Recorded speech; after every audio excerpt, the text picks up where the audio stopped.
გამარჯობა. მინდა მოგესალმოთ ყველას. დღევანდელი ეთერი მინდა დავიწყო ფაქტთან დაკავშირებული მოვლენით. თბილისში რაც გააკეთეს სპეცოპერაცია ქართული ოცნების კლანებმა. მოგეხსენებათ, რომ 6 წელიწადია დაახლოებით, აი მე-7 დაიწყო ამის, რომ დამატოვებიეს ჩემი ქვეყანა იძულებით და ვარ პოლიტიკური დევნილი, ნაღიარები ვარ საფრანგეთის რესპუბლიკის მიერ და ავიცი რა, მე საქართველოში ფიზიკურად არ ვიმყოფები რა. როგორც ორგანიზაციის თავმჯდომარე, რომელიც უკეთებდა მონიტორინგს ამათ კორუფციას რა. შეერაღებული ძალების სამოქალაქო კონტროლის ჯგუფი. ყველას დიდი ფული იდებოდა თავდაცვის სამინისტროში და ყველაზე დიდი კორუფცია ხდებოდა იქ. და ვიდექით სადარაჯოზე რაც შეგვეძლო ვამხელდით ყველას. რო არ ეჭამათ, არ სიამოვნებდათ. არ უყვარდი. და ვერ გავამტყუნებ, იმიტომ რომ ადამიანი, რომელიც გამხელს უამრავ კრიმინალში, არ შეიძლება ის გიყვარდეს. არა, ხო არსებობს საზოგადოება ზოგადად. რაღაცა წესები ხო არის, კანონები ხო აქვს ქვეყანაში. სულ ტუალეტი ხო არა, მაგად როგორც წარმოუდგენიათ. სიყვარულს კი არაფერს არ ვთხოვდი არავის. უბრალოდ იმ ადამიანების მიმართ რა, რომლებიც პატიოსანი ხალხია. ხო შეიძლება რომ რაღაცა დონის აი მოწინააღმდეგეები რო ბრძოლობენ, ხო ცხოველებიც რო ბრძოლობენ, იქაც კი არსებობს რაღაც კოდექსი რა. დაიჭირეს ჩემი მეგობარი, მარტო იმიტომ რომ ჩემი მეგობარია რა. და აი ამ ორგანიზაციის შეერაღებული ძალების სამოქალაქო კონტროლის ჯგუფის სამედიცინო განყოფილების უფროსი ახალგაზრდა ბიჭი ექიმი. დაიჭირეს როგორც იცით, აი სპეცოპერაციით. აი 7 წელიწადია გასული რაც დავტოვე ჩემი ქვეყანა. იძულებით დამატოვებიეს, ხო? ესე იგი რა გაუკეთეს, იცით? მე ასეთი რაღაცა როგორ არ ველოდი ამათგან, არა. უბრალოდ ამისთვის ცალიათ, რომ ესეთი რაღაცეები იკადრონ? რა ვიცი, კაცი კაცთან ცხოვრობს და ის არ ითვლება ლამის სირცხვილად დღეს საქართველოში და ახალგაზრდა უცოლო ბიჭს რო ქალს მიუგზავნიან. და კი შეიძლება არამორალური მხარეა ახლა ამის ლაპარაკი, მაგრამ ბიჭო, ახალგაზრდა უცოლო კაცი ქალთან თუ გაივლის ამის გულისთვის როგორ შეიძლება კაცის გალანძღვა ასე. ბერი ხო არ არის ის ჩვეულებრივი სამოქალაქო პირია რა. ყველანაირი მორალური რაღაცეების გარეშე და აქ იმის უფლება კონდეს ქალთან ინტიმური კავშირი. ესე იგი, უშიშროება დაკავებულია იმითი, რომ მოძებნოს რა, ესეთი ქალები გაიფორმოს ანგარიში და რო გამოვიდა ამ ქალიდან დაახლოებით 3 წუთში ჩასაფრებული ჩვენი საამაყო საქართველოს პოლიცია და ვიდეოკამერებით აბა ჯიბეში რა გაქვს. და ჯიბეში მომხმარებლის დოზა, არც მეტი, არც ნაკლები ნარკოტიკი. და დაიჭირეს კაცი, გადაიყვანეს ნარკოლოგიურ განყოფილებაში, სამხარაულის საექსპერტო ბიურო ამტკიცებს, კიდე კაი იქ ვიღაცა სინდის დამუსი შერჩა, არც ნარკოტიკზე უშუალოდ და არც მის სისხლში არ აღმოჩნდა ნარკოტიკული ნივთიერება და დნმ. და ეუბნებიან, რომ რადგან ახლა შენ სისხლში არ აღმოჩნდაო ეს დნმ, ამისიო მაშინ ადექიო და მაშინო თქვიო, რომ ვიღაცისთვის მიქონდაო რა და ვიღაცისთვის გაგატანესო. და ვინ გაგატანა და როგორ გაგატანაო, მაგასო აქო ჩვენო შევკერავთო რა. აი რა დონეზე არის დასული საქართველოს პოლიცია.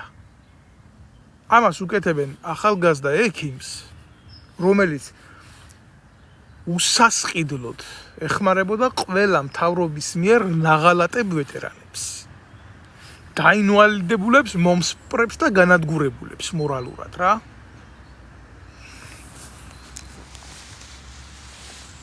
$3,000 აქვს ამ ბიჭს მისატანი გირაო.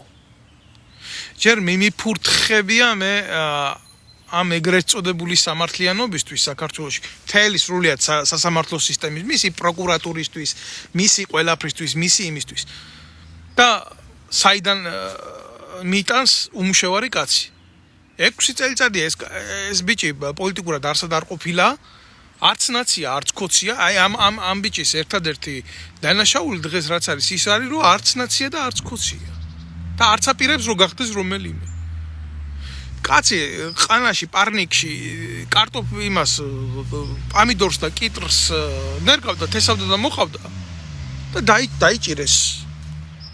უპატიოსნესი ბიჭი და ედავებიან უნდა მიიტანოს 3000 ლარი. თუ არაო, თუ შენ ხო იციო, დედა შენიო ონკოპაციენტი ყავს, რა კარგად ყოლიათ ოჯახი. შესწავლილი და თუ არ მიხვალო შეიძლება ნერვიულობით მოკვდესო და ამიტომ რასაც გეუბნები თუ აქ ადექიო და მოაწერიო ხელიო და წახვალო და რო დაუწყეს ლაპარაკი ჩემზე რომ მე მისი ხელმძღვანელი სამსახურეობრივი თურმე რომელიც 7 წელიწადია ფურცელზე არსებობს ჩემი ორგანიზაცია საქართველოში 7 წელიწადია ფურცელზე ვარ მარტო და აქედან მინდა უთხრა რა მაგ ნაბიჯრებს მაგენს არა აქ მაგ პატიოსან კაც ორგანიზაციის ბეჭედი მაგ მე და მე მაგ მისი ლეგიტიმური უფლება და დისკრეცია გამოვიყენო ეს ბეჭედი და ამ ბეჭედს გამოვიყენებ ზუსტად იმ სიმართლეს რაც მოპარეთ მაგ კაც და როგორც ჩასვით უსამართლოდ გამოვიყენებ იმის გულისთვის რომ აი ამ სიმართლის მოპარვის გამო იქ სადაც გეწვით თქვენ ახურებთ თქვენ გაგიგზავნოთ შესაბამისი ნოტა ევროკავშირის უწყებებში და ამერიკაში მათ შორის თქვენ ხო გეწვით ეს ხო თქვენი შვილები, შვილიშვილები, შვილთაშვილები, ნაპარი ქონებებით რო გულაობენ აქ. ხო არ გინდათ რო აქედან დაახვევიონ. აი მაგაში შევიტან უდიდეს წვლილს. თქვენი ძალოვანი უწყებებს კრიმინალური უწყებების ნასაქმარის გამო ეს დაგაწვება თქვენ კისერზე და მე ვიმედოვნებ რომ ის რაც გააკეთეთ ეს ადეკვატური პასუხი გესიამოვნება და გიღირდათ ამათ. ესე იგი ასეთი მკვლელი იყოს საქართველოს პოლიცია საკუთარი მოქალაქეების ბიჭო კაც შეტენო ნარკოტიკი რომელიც სიგარეტს არ ეწევა ხო რომლის არც სისხლში და არც ნარკოტიკზე მისი დნმ-ია ასე ნაგლად გააკეთო ეს იმიტომ რომ ვიღაცა არ მოგწონს არა გააკეთეს ახლა რა მიქნეს მე ამითი დაიჭირეს კაცი კი მატკინეს გული უდანაშაულო ადამიანი რო დაიჭირეს ჩემი გულისკენაგან ნებისმიერ ქართველის გულისკენა უნდა იყოს მაგრამ მე ნებისმიერი კაცის პრობლემა მწყინს მით უმეტეს თუ პატიოსანი არის და გამოვაცხადე და ვთქვი რომ გამოსაყვანი არის ეს ადამიანი ანუ ფინანსური კრიზისიდან და უნდა შევიტანოთ ამის გირაო ოფიციალურად ვამბობ რომ მოუწოდებ ნებისმიერ ქართველს მით უმეტეს შეძლებულ ქართველს ვინც არის ემიგრაციაში თუ იქ რა უნდა უთხრა საქართველოში ვინმე ლუკვის პური არა აქვს როგორ უნდა უთხრა იქ ადამიანს რომ აი მონაწილეობა მიიღე უსამართლოდ დაჭერილი კაცის 3000 ლარიან გირაოს დაფარვაში როგორ უნდა ვაკადრო ეს ქართველს გაუბედურებულ ქართველს რო არ იცის საკუთარ შვილს რა მიუტანოს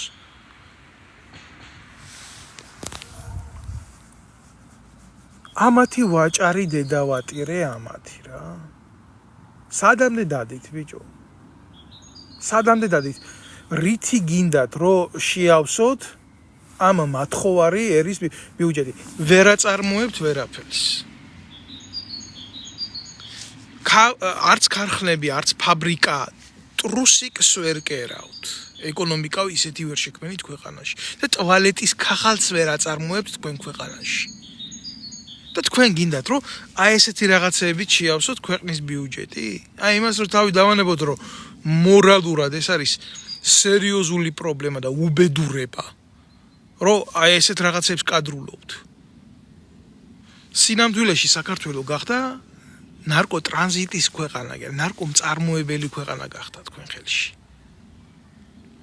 რატომ არ გინდათ ამ ყველაფერს რეალურად დაარქვათ თქვენი სახით თქვენ არ იყავით ის ხალხი ბიძინა ევანიშვილი რომ თრიაქის და პლანის პლანტაციების გაშენებას აპირებდით და თქვენ არ იყავით ის ხალხი ნარკოტიკის ლეგალიზაციას რო აპირებდით მსუბუქი ნარკოტიკი არისო ესო და მსუბუქი ნარკოტიკისო ლეგალიზაცია უნდა კულტივაცია უნდა მოახდინოთო თქვენ არ იყავით ამას რო აპირებდით ივანიშვილი არ იყო და ივანიშვილის სასტავი არ იყო ამას რო აპირებდა და მაღაზიებში გაყიდვას რო აპირებდით თრიაქის ხო იყავით თქვენ ეს თქვენ რა მორალური უფლება გაქვთ ვინმეზე რამე თქვათ საერთოდ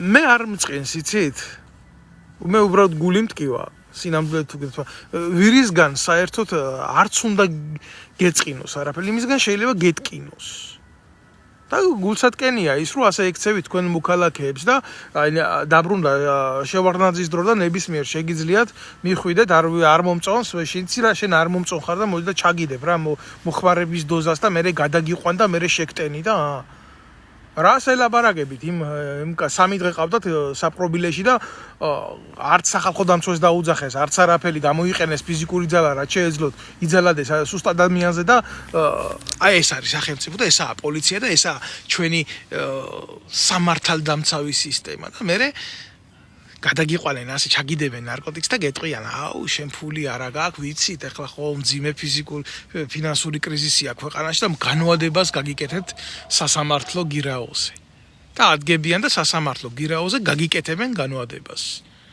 იმიტომ რომ ქვეყანაში მძიმე სიტუაციაა და შეიძლება ვერ გადაიხადოს შეიტან ასე 3000 თუ გაქვს შეიტან 250 ლარობით ან 500 ლარობით შეიტან თუ კაი დედა და მამა გყავს შეიძლება უცებაც დაგიფაროს აი რა უბედურება გვჭირს ხალხო ჩვენ ქვეყანაში და ჩვენი ქვეყანა საქართველო არის ნარკოლაბორატორია საქართველო არის ფრთა გაშლილი ნარკო დილერების ქვეყანა ბარიგების ქვეყანა სადაც პირდაპირ ხელისუფლება ჩართულია შავ ბიზნესში და აკეთებს ყველაფერს უც აბსოლუტურად ყველაფერს უც რასაც მიეწევა რა სრული ამ სიტყვის მნიშვნელობით რო გითხრათ რა აი ამითი არის დაკავებული საქართველოს დღევანდელი ხელისუფლება პოლიცია და უშრუება როგორ შეიძლება რომ საკუთარი მოქალაქეების დასნებოვნება იყოს გამოყენებული ვინმეს კომპრომატად ვეტერანთა დეპარტამენტის უფროსი კობა კობალაძე გათახსირებული ნარკომანია სესიაშვილი გათახსირებული ნარკომანია გომელაურის შვილი იქ სკანდალების მერე რო გადამალა გერმანიაში გათახსირებული ნარკომანია თვითონ თანამდებობაზე მყოფი პირები ვინც არიან უმრავლესობა ძალოვან უწყებებში ესენი გათახსირებული ნარკომანები არიან თელ სისტემას მართავს ან ნარკოკომპრომატი ან მართავს მამათმავლობის კომპრომატი და ასეთი უნდათ რო გახადონ მთელი საზოგადოება. ჩვეულებრივ საქართველოში იყიდება კლუბური ნარკოტიკები. აზერბაიჯანიდან, თურქეთიდან როგორ შემოდის იცით ჩვენთან ეს მომწამლავი ნივთიერებები დრონების მეშვეობით. უკვე ლოკაციები აქვს, სად უნდა დაჯდნენ, ვინ უნდა აიღოს, ფული როგორ უნდა გადმოატანონ. და ქართული ოცნების ხელისუფლების წარმომადგენლებს თურქეთში აქეთ პირდაპირ კომუნიკაციით იჭერენ სხვადასხვა წონის ნარკოტიკით. მე ვლაპარაკობ ხელისუფლების წარმომადგენლებზე. და უყურებთ პრესას რაც ხდება, ჟურნალს და ამას აკეთებს თურქეთის სამართალდამცავი უწყებები. და პასუხი საზოგადოებაზე არავის არ აგაგერა, დაიჭირეს კაცი, უპატიოსნესი ადამიანი, იმიტომ რომ ჩემი მეგობარია, იმიტომ რომ 7 წლის წინ რაღაცა ქაღალდზე იყო სამედიცინო განყოფილების უფროსი და ვიღაცას არ მოეწონა. ამიტომ ჩაუდო ჯიბეში ნარკოტიკი და დაიჭირეს. აი ასეთი სახელმწიფო ავაშენეთ და მოვიყვანეთ ჩვენ და ესენი აკეთებენ ტრიბუნალს წულუკიანებით, წულუკიანის ნაყიდი ქმრით, რომელსაც უშიშროებაში პრემიებს ურიცხავდა. ამაზე მედი ბიჭო, ვიზ რა უნდა ჩაუდოთ. მთელი საქართველოს ბიუჯეტი კუჩში ჩაიდევით. და კუჩში მოიბართ. კაი, ჩაუდევით იმ კაცის მოხმარების დოზა და ახლა გგონიათ რომ საქმე გააკეთეთ მაგითი. და შეიძლება მოერიოთ.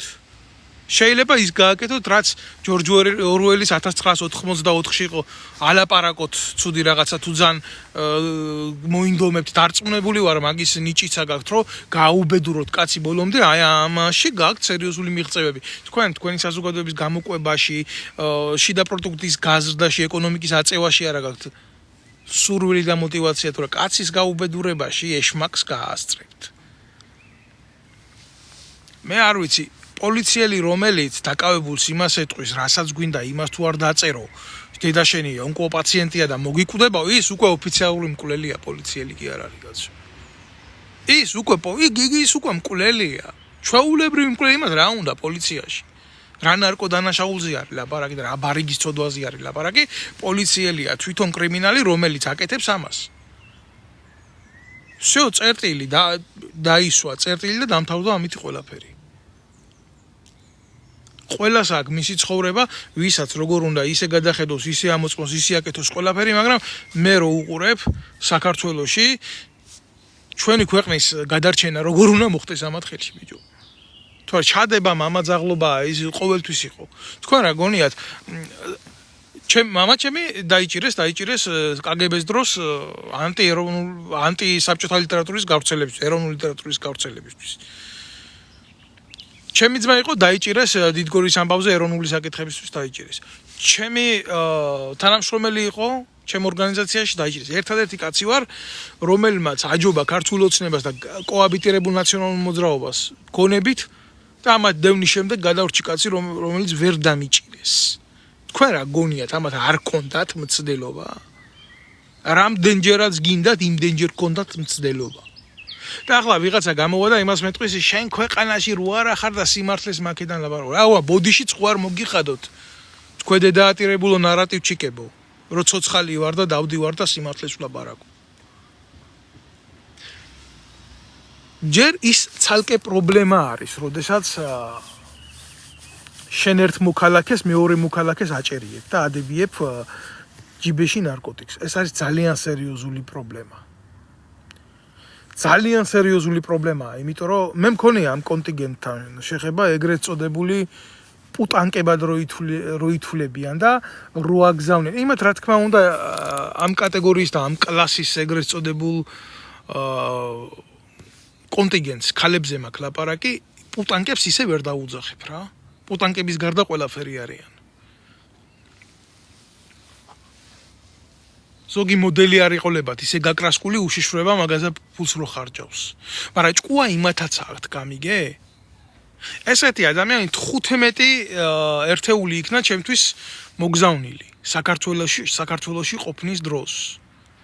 და სერიოზულად კონდათ იმის მცდელობა უშიშროების სამსახურებს, რომ მოეხდინათ ჩემი ლოკალიზაცია ამ მიმართულებით. ერთი პატარა შეცდომა. უშეცდომო არავინ არ არის. რო დამეშვა. ან 40-45 დღე დამეგვიანებია კიდე საქართველოში ყოფნა ჩემი თავდასხმის მერე, რომ დავტოვე ქვეყანა და მოვითხოვე პოლიტიკური თავშესაფარი. მე უკვე ან ციხეში ვიქნებოდი დაჭერილი, ან შემთხვევით მანქანა დამეჯახებოდა ქუჩაში და მომკლავდნენ.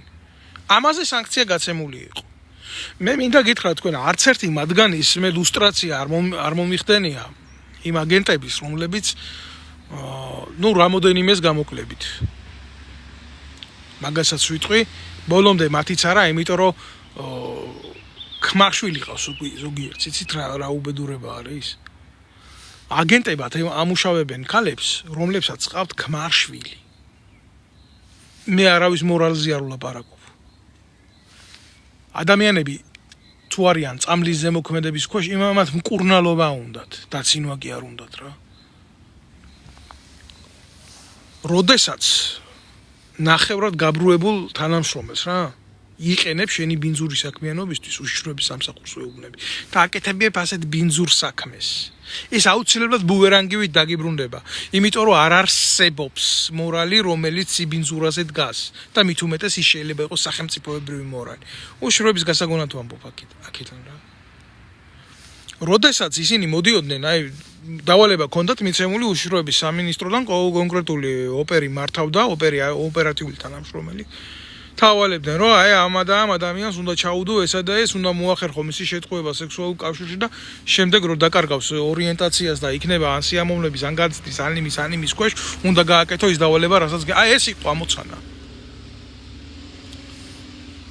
ჩემთან მიმართებაში ნარკოტიკი კი არ იყო ჩასადები. ჩასადები იყო იარაღი, ავტომატიური ცეცხლსასროლი იარაღი, რომლის მუხლიც არის 9 წლამდე. მაგრამ ყველა აგენტი, ვინც მოდიოდა ჩემამდე რა, ქალები, ყველა უშუალოდ იყო ქალი, 15-ვე ერთეული. ფიქრობდა იმას, რომ რა იქნება ამ 9 წლის მერე ამ კაცს ამას რო გაუკეთებ. სხვადასხვის მინდა გითხრათ, ვინც მოდიოდა, უკვე იყო სერიოზული პრაქტიკის ქვეშ. იმათ ყავდათ 4-5 კაცი უკვე დაჭერილი ყავდათ და გასტუმრებული ციხეში, მაგრამ ჩემნაირები არ ყავდათ. გასტუმრებული და როცა დოსიეს იღებდნენ და უყურებდნენ, ვისთან უნდა გაეკეთებიათ ეს, სურვილი აღარ უჩნდებოდათ მე ეს რო გაეკეთებიათ. რატო იცი? თავის თავზე ფიქრობდნენ იმ 9 წლის მერე რო გავიდო და 9 წელი რა მოხდებოდა. თუ ბოლომდე მომიწევდა იმ ციხეში ყოფნა. ამიტომ ამბობდნენ, ერთია გაუშვა კაცი ციხეში და მეორეა გაუშვა შენნაირი კაცი ციხეში, რომელიც აუცილებლად მოგნახავს და მოგთხოვს. და არავის არ უნდოდა რომ ყოფილიყო პირველი ეშელონი, რომელსაც მოეთხოვებოდა პასუხი. ამიტომ მეუბნებოდნენ, რაში იყო საქმე და ყოველთვის ვიქცეოდი ისე რომ ისინი არ დაზარებული იყვნენ და უბრალოდ ვერ მოახერხეს. უბრალოდ ესეთი რაღაცა არ გაკეთდა.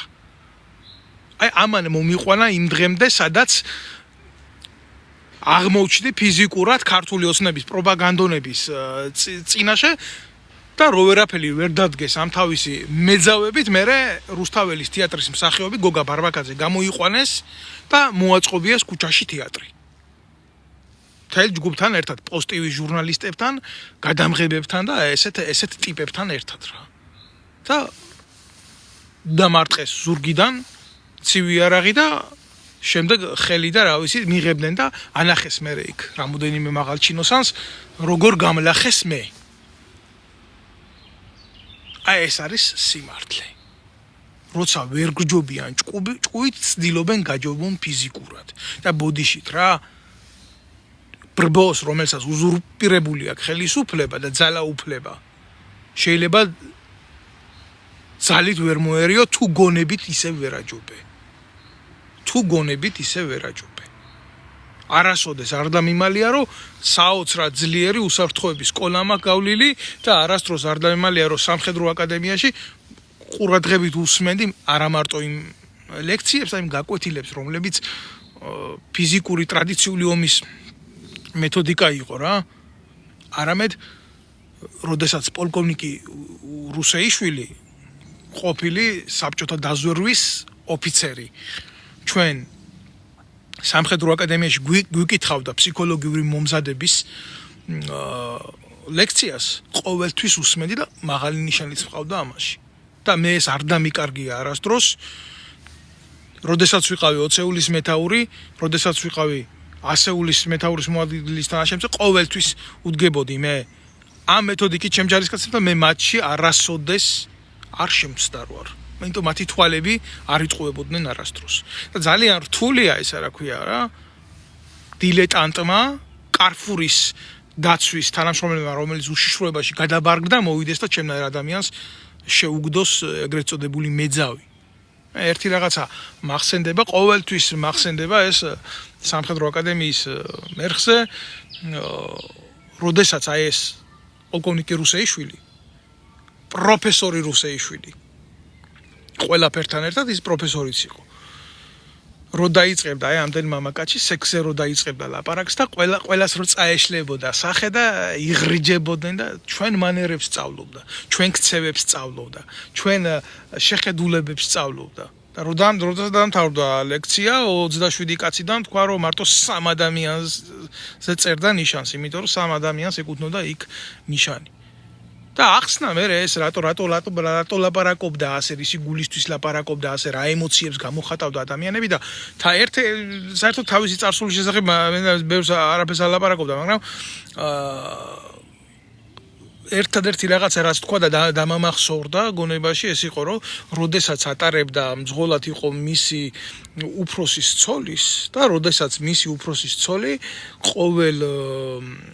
ყოველ ფაქტიურად კვირაში თავაზობდა ინტიმურ ცხოვრებას კგბ-ს მაღალჩინოსნის ცოლი და თავაზობდა ამას და ერთადერთი რაც უთხარით რომ თუ ასეთი უშნო ქალი იყო ეს არა შვილო რას ქვია უშნო იყო მაგრამ ის ქალიო იმაზე დიდი თანამშრომელი იყო ვიდრე მისი ქმარიო.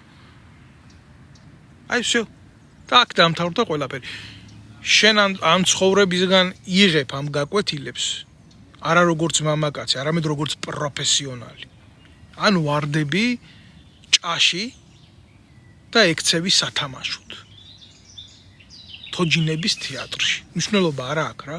ეს არის უხილავი ბრძოლა, სადაც იმარჯვებს უფრო ძლიერი, ვისაც შეუძლია განსაჯოს შემდეგი და შემდეგი ნაბიჯები. მე ახლა ამ 15 მანდილოსის სიტყვაზე ვამბობ, დოსიე მაქვს. ბევრს როგორც თქვი ქმარი ყავს, მეორე შვილი გაუჩნდა ზოგს, რო შეკითხო ქართული ოჯახები აქვს, ბრწყინვალე რეპუტაციით სარგებლობენ საზოგადოებაში და ამ დროს ახლა მე უნდა გამოვიდე და გამოვიწიო ესეთი სოციალური კატასტროფა, ამოვყარო მათი დოსიე და ამის გაკეთება როგორ შეიძლება. სახელმწიფოს უნდა ყავდეს ესეთი კონგლომერატი, მაგრამ უნდა იცოდეს მისი სწორი გამოყენება, ვისთან, რატო და რა მიზნით. ამოცანა უნდა ქონდეს სახელმწიფოს. შენ რო გამოდიხარ და იმას რა ქვია უდანაშაულო კაცს მიძავის თუ გინდა პროფესიონალი აგენტის დახმარებით ნარკოტიკს უდებ ჯიბეში, ხო? და ქვეაზრი არა გაქვს ამას რატო აკეთებ, ხო? ეს ხო არასახელმწიფოებრივი ქმედება. შო მე ბევრს ამ თემაზე არ ვილაპარაკებ. მე უბრალოდ ვიტყვი რომ არის მამაკაცების კატეგორია, რომელიც ამ საზიზღრობებს წამოეგება ხოლმე და არის ადამიანების კატეგორია ძალიან ნაკლებად, რომელიც ამ ყველაფერს უყურებს პროფესიონალურად. მე არ შემიძლია თქვენს აქციელს უყურო დილეტანტურად. მე ამის უფლება არ მაქვს. მე უბრალოდ უყურებ რა დონეზე ხართ ჩასული, ქვევით რა დონეზე ხართ ჩასული და რა დონეზე ხართ გარყვნილი. იმიტომ რომ სინამდვილეში თქვენ გაქვთ მცდელობა არა მარტო კომპრომატით მართოთ ახალგაზრდა თაობა საქართველოში, არამედ მართოთ ნარკოტიკით. ეს ნარკოტიკი არის უფრო დიდი პრობლემა. იმიტომ ის აკეთებს თავის საქმეს, როცა იწყებს მუშაობას, როცა კულტივაციას აკეთებთ ამის ახალგაზრდობაში და თაობაში. ამას აქვს რეაქციული მიმდინარეობა. ეს უკვე ქიმია, ეს მარტო ფიზიკა არა, თქვენ როგორ გონიათ აქ რაღაცას დაიწყებთ და მე კინეტიკურად ამას გააჩერებთ, არა, ესე არ ხდება რა. ეს უკვე ქიმიური რეაქცია, ქიმიურ რეაქციას შეუძლია გაანადგუროს ფიზიკური სხეული ბოლომდე. ახლა ბევრს აქ არც ქიმია არ უსწავლია და არც ფიზიკა არ უსწავლია და ვერ დავდგები და ვერ აუხსნი რა რეაქციები და რა ფიზიკური მიმართულებები არის ნებისმიერ წაქტში, რომ ერთი ამპლიტუდიდან მეორე ამპლიტუდამდე დაიწყება. ჩვენ დილეტანტები კი არ გუმართავენ, ჩვენ გუმართავენ ბოროტი არსებები. საქართველოს ხელისუფლებას მართავენ. მე ავდექი და მე ვთქვი, რომ კი, ეს ბიჭი ნამდვილად არ უნდა დარჩეს ამ ფინანსური პრობლემის მიმართ. კი, რაღაცა თანხა მე მქონდა, რაღაცა თანხას 50 და 20 ევროთი მაწვდის ხალხი იმ თანხას, რაც შესავსებია ეს 3000 ლარი. აი ასე აგროვებს ქართველი ხალხი, აგროვებს მუშა ქართველი, უბრალო ქალები და უბრალო ბავშვები და უბრალო ქალები და უბრალო კაცები. არავინ არა იქ სახელმწიფოს წარმომადგენელი. არც ერთ მათგანს საქართველოში ეგრეთ წოდებული ბიზნესის იმის წარმომადგენელს, რომელსაც შეუძლია ერთი ხელით გააკეთოს, არ გაუკეთებია. რატო არ გააკეთებს? შიში მართავს. შიში. ქიმიური რეაქცია შიში, ეს რო გავაკეთო, შეიძლება გკიცქოდეს სურვილი, მაგრამ ქართულ ოცნებას ხო არ მოეწონება და არც ექნება ამის სურვილი, იმიტომ რომ ის უკვე იმ სისტემის წარმომადგენელია, რომელიც საქართველოს იყენებს როგორც გამოსაყენებენ მატერიას, ფულის საშუალო მატერიას და თავის წინააღმდეგ ხო არ ადგება და ხო არ მიიღებს ამ გადაწყვეტილებას რა. იმიტომ რომ ჩვენ ყველა მტრები ვართ მათთვის. და რაც შეიძლება მიუღებლები. არის მეორე საკითხი კიდე რა. მე ვიყავი კატეგორიული წინააღმდეგი იმისი, რომ ნებისმიერი თანხა შეგროვდეს, ნებისმიერი აი ესეთი მცდელობებით რა. იმიტომ რომ ეს არის ძალიან ხშირად გამოყენებული თაღლითობისთვის. ამას აკეთებს სპეციალურად უშიშროება და ამას აკეთებს საქართველოში, იმიტომ რომ ანგარიში გააკეთე და ჩარიცხავენ. არა, აი ეს რატო ხდება, იცით? ნებისმიერი ანგარიში საქართველოში ეს არის კონტროლირებადი სახელმწიფო უშიშროების მიერ. ამითი ითვლის სახელმწიფო უშიშროება უცხოეთიდან ვისა აქვს იმის შესაძლებლობა, რომ იყოს პოლიტიკურად აქტიური, ხელი გაუწიოს მეორე ქართველს დასახმარებლად. ასეთ შეცდომას როგორ დაუშვებ? ქოცებო, როგორ კარგად გიცნობთ ნებისმიერი ფული საქართველოში ეხლა ამ ბიჭის დასახმარებლად ანგარიშის ფორმატში რო ჩაირიცხოს, თქვენ ხომ აქ ფულს დააპატიმრებთ. თქვენ ხო იმ ხალხსაც შეუქმნით პრობლემას, რომელიც მაგ ჩაგირიცხავთ ფულს. ამიტომ ასე მაგი არ იქნება. მე ყველას დაუძახე, ვისაც აქვს სურვილი, სახელი და გვარი არის ჩემი დავით ნემსაძე და ამ ბიჭს შეეწიოს ამ მიმართულებით. შემდეგ მე გავგზავნი ამ ფულს საქართველოში კონკრეტული ადამიანის დახმარებით, კონკრეტული ადამიანის სახელზე და ისინი მივლიან იმ დასაწვავ ორგანოში და მიიტანენ ამ გირაუნს და დაამთავრებენ ამ საქმეს. იმიტომ ეს ბიჭი იქ მისატოვებელი მარტო არ არის. იმიტომ რომ ის მარტო მის საქმეს არ აკეთებდა. ის ბევრს რო ეძინა, ჯერ ერთი დაწყებული თავდაცვის სამინისტროდან, შინაგან საქმეთა სამინისტროდან, უშიშროების სამინისტროდან, ამ დედაატერებული კრიმინალი მინისტრების სახლებთან, მათი ცოლების სამუშაო ადგილებთან, ყველგან იყო მისული და ბევრს რო აქ ის კადრები, ეგრეთ წოდებული არქივის კადრები მაგ ბიჭის გადაღებულია რა. რამდენ ჯარისკაცს დახმარებია, რომელსაც ფსიქიატრიული პრობლემები ქონია, ფსიქოლოგიური პრობლემები ქონია. რამდენთან მივსულ ვართ მაგალითად სავანტყოფოში მისულა ეს ბიჭი და ოპოზიცია გაუკეთებია ამ წერილზე, რაც დაუდვია სამედიცინო დასკვნას. აი მაგალითად ერთი შემთხვევა იყო, ჯარისკაცმა, ავღანეთთან ერაყმოვლილმა ჯარისკაცმა ემბრიონის პოზაში მიიღო ასე მდგომარეობა და გაითიშა. და ვეღარ ადგა და დარჩა ფსიქოლოგიურად სულიერად ავანტყოფი. რა გააკეთა, იცი? თავდაცვის სამინისტრომ გამოუცხადებლობაზე ჯარში სისხლის სამართლის საქმე აუძრა ასე დავანტყოფს. და რო არ ყოფილიყო ეს ბიჭი რა, ვინც დაჭერილი ყავთ. ამ ნაბიჭურებს ამას ხო?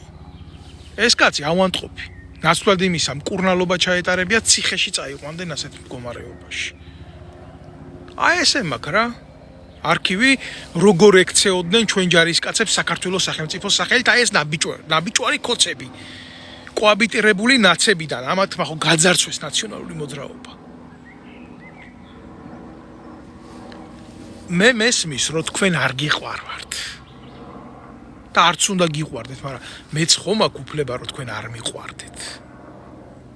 ამიტომ მე კიდე ერთხელ ვამბობ რა, ეს ამბავი გავწიე სხვა სივრცეში, არც სიყვარულის და არც იძულვილის ამბავია ეს ყველაფერი და გიყურებთ პროფესიონალურად რა, ხართ მტრები და მტერი კიდე როგორც სამხედრო აკადემიაში მასწავლიდან მტერი მხოლოდ უნდა გაანადგურო რა. ხო და ჯერ მაგხელა ქრისტიანი არა ვარო, თქვენაირი მტერი შევიყვარო როგორც მოყვასი. და თუ მივაღწევ მაგხელა დონეს ჩემს არწმუნოებაში აუცილებლად ბოდიშს მოგიხდით ყველა სიტყვებისთვის და გამოგიცხადებთ საჯარო სიყვარულს.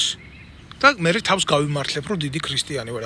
თქვენ მანამდე დაიმალეთ მაგ თქვენ ორგანოებში, ისარგებლეთ სანამდე ხელისუფლებაში ხართ იმითი, რომ ძარცვოთ პატიოსანი ადამიანები, ძარცვოთ ემიგრანტები, ძარცვოთ ქართველები და იყოთ კმაყოფილი და ბედნიერი ამითი რითაც ხართ. მეც ვერაფერს ვერ გეტყვით. აუბრალოდ გული იმწყდება რა, რომ ქურდი და მამაძაღლის სესიაშვილის შვილი უშიშროებაში იქნა დანიშნული, იმიტომ რომ მამამისი იყო უშიშროების მინისტრის უშიშროების კომიტეტის თავმჯდომარე. აგერ კობალაძის შვილმა უპატიოსნესი ადამიანი მოსაკლავად გაიმეტა ქუჩაში და ნაცვლად იმისა განზრახყლობის მცდელობისთვის ციხეში ჩაეყუდებიათ იქ რამოდენიმე წელი. როგორც მძიმე კატეგორიათა დანაშაულისთვის გამოაგდეს გარეთ როგორც ნაკლებად მძიმე დანაშაულისთვის ჩამდენი პერსონა და კიდე რამდენია ესეთი და რა მაგინებენ ახლა ესენი, მაგრამ ამათმა მე რომ ლოცონ ეს იქნება ზუსტად პრობლემა, ამათმა უნდა მაგინონ ზუსტად მე. აი ეს არის სიმართლის თქმა არის ქვეყანაში დღეს პრობლემა. არათუ სიმართლის კეთება არის დღეს პრობლემა რა. всё, ამის თქმა მინდოდა მე დანარჩენი ვისაც რა რისი სურვილი ექნება, როგორც ექნება და რანაირადაც ექნება, ის მოძებნის გზებს იმისთვის, რომ სიმართლეს დაუდგეს გვერდში. გაუბედურებულ ქვეყანაში, საქართველოში, ვერავის ვერ ეტყვი დღეს რა. რომ ადექი და შეეწიე 3000 ლარში ადამიანს, რომელიც შენი გულისთვის ბრძოლობდა. იმას, ვისაც ამის კეთება არ შეუძლია, მინიმუმ ხმა უნდა ამოიღოს. იმიტომ ხვალდაზე აუცილებლად იქ იქნება მის ადგილზე. არათუ შესაძლოა ალბათობით კი არა. არამედ 100%-იანი თამთხოვით მოუწევს იქ ყოფნა იმ პატიოსანი ადამიანის ადგილზე და მათ შორის შეიძლება მოხმარების დოზაზე კი არ ჩააჯინონ ბარიგის დოზაზე. პოლიცია რომელიც იმას გეტყვის რა, აბა ვიღაცისთვის გასატნევად გინდოდა, ამისთვის გინდოდა, იმისთვის გინდოდა, მოდი ახლა ეს ხო არ არის ლიტერატურული ნაწარმოები, ვინმეს ისე შეუთხზა მოთხრობა როგორც გინდოდეს. არსებობს ფაქტი, არსებობს მტკიცებულება და არსებობს მათი საერთო გარემოება, რაც კრავს მე სიუჟეტს, ხო? მე კრიმინალისტიკას ხო არ ვასწავლი აქედან ამ იდიოტებს რა. აი ამის თქმა მინდოდა და მე ძალიან გული მტკივა, რომ ქვეყანაში ივანიშვილის მერცხლის ბუდეების მანგრევალი ნაბიჯვარი გომელაურის დონეზეა დასული ყველაფერი. და ეს ამერიკაში რო გაიქცა ის ურია ნაბიჯვარი ირაკლი შაიშმელაშვილი, აი ის ყავდათ ნარკოლოგიურ სამსახურში და აი იმისი შექმნილია ეს დამპალი სისტემა, რომელიც ახლა დღეს თურმე ქართულ ოცნებას ლანძღავს, გამიგე იქედან იმ ამერიკიდან. აი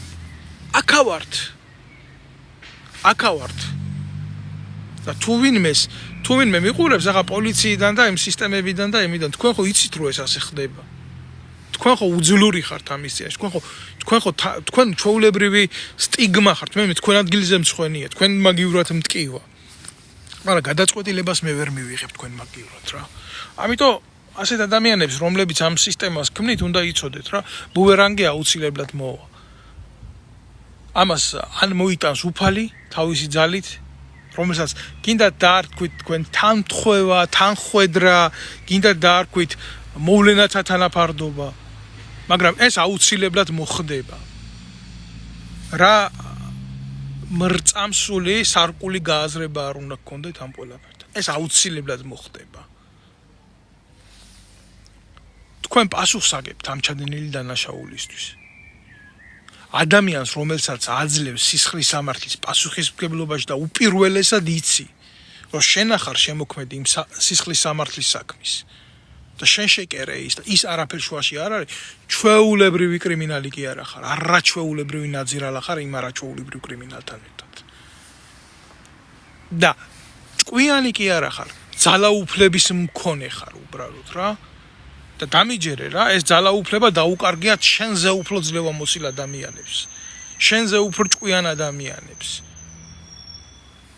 და არ დაგავიწყდეს ის რომ როდესაც ასეთი ადამიანები კარგავენ ძალაუფლებას ისინი ძალიან უსუსურები არიან მერე და მოიძია ამის შესახებ ინფორმაცია თუ გინდა იცოდე რა არის შენი ბოლო და როგორი იქნება შენი ბოლო და გაუმკლავდები შენს უსუსურებას როდესაც ეს დღე დაგიდგება მერე შენ გაუმკლავდები მოერევი მე შენი სინდისის ხმას უძახი ახლა ვინც ეს ჩაიდინე ვინც ეს გააკეთე თორემ მე შენი სახელის ვიცი გვარიც ვიცი დაწყებული ჭანჭიკიც ვიცი ვინც შეგიკვეთა ეს ყველაფერი არაობა ხარ არ ღირ ხარ სახსენებლად ხვალდაზე შეიძლება გაგასაჯარო და მოუყვე ყველას ვინაა პროკურორი ვინ არის გამომძიებელი ვინაა ოპერმოშაკი ვინ არის ამის დამკვეთი მაგრამ იმდენად დიდი პრობლემური სიტუაცია ზოგადად რა თვითონ ეგრეთ წოდებული დაჯგუფებაში თემში ქართული ოცნება რო ქვია რა თემი ქვია უფრო თემია თემური წყობილებაა მაგათ თემი აქვს ფეოდალიზმი აქვს და იმდენად დიდი პრობლემა რომ ესენი ერთმანეთს უჩალიჩებენ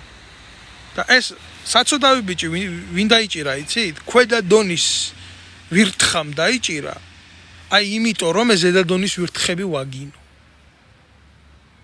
აი ესეთი პრობლემა არის თუ არავის არ უნდა ახლა აქედან მე გამოვიდე ვაგინო ქართულ ოცნებაში ნამდვილად არ უნდათ რა მობეზდათ ეს ყველაფერი თანაც იციან რომ მტკივნეულია ჩემი გაკეთებული თემა და მით უმეტეს იციან რომ აი ამ ბეჭედს რომელიც მაქვს გამოვიყენებ ამათი შვილების ამათი ცოლების დედის საწყნავად არ მინდოდა შემეგინებია მაგრამ მაინც შემეგინა რა და უკვე მათ ცოლებზე მათ შვილებზე და იმაზე რო გადის ეს ყველაფერი გამიგე და მით უმეტეს იციან ეს ტირანიული მიდგომებისთვის როგორი ფორმით გავაკეთებ ამას არ უნდათ ეს არ არის გაკეთებული მაღალი ეშელონების არა ეს პატარა ეშელონებმა გაუკეთა დიდ ეშელონებს და ხა ამაში ცდილობს რომ ჩემი წიხლი მაგათ ჭადრაკის დაფა არის ჩვეულებრივი ოღონდ როგორც ჩანგალი არ ვიცი იცით თუ არა ეს პოზიცია რა დაფაზე როდესაც აი ძალიან მარტივი შემთხვევა გახსნილი ფორმით პაიკს გაწევ, თუნდაც ნებისმიერ ფიგურას გაწევ და აძლევ ოფიცერს იმის საშუალებას, რომ ან ერთი